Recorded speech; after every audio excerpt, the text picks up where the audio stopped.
plus souvent des lésions, regarde, disséminées, regarde. Pourquoi on l'appelle ADEM? Regarde, c'est des lésions, c'est des lésions corticales. Mais vous avez aussi des lésions sous-corticales, c'est-à-dire entre la substance grise et le blanc. Et vous avez des lésions de la substance blanche profonde. Et vous avez même une atteinte des moyens. Soit, le plus souvent, les lésions d'une ADEM sont des lésions multiples. Elles sont de grande taille par rapport aux lésions d'une sclérose en plaques, par exemple, s'il y a, bien entendu, parce que c'est le diagnostic différentiel majeur, on le verra, mais pas dans ce contexte. Regardez les lésions. Les lésions. Regardez ici.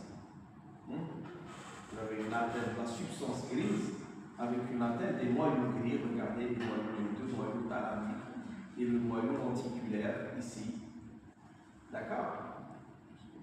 Et là, vous avez une atteinte cérébelleuse. Je vais les amygdales cérébelleuses. Regardez, on voit les amygdales cérébelleuses. Et là, vous avez une atteinte du tronc cérébral.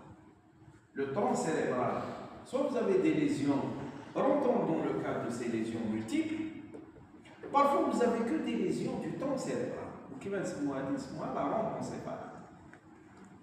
Si vous n'avez que des lésions des amygdales cérébelleuses, c'est une cérébellite. Mais le plus souvent, ça rentre dans le cadre d'une ADEM, c'est-à-dire que vous avez des lésions très étagées. Regardez ici.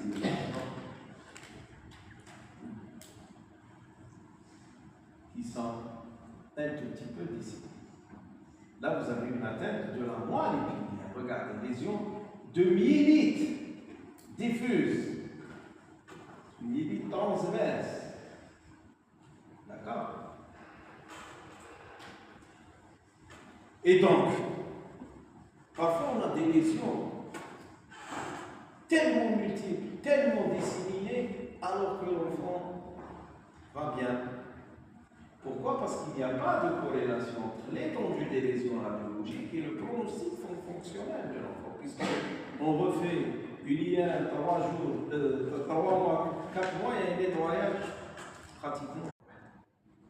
Et donc, nourrisson, fièvre, vomissement, crise brachiocéphalique et une méningite herpétique jusqu'à preuve du contraire. Mais vous voulez surtout les convulsions fébrilles.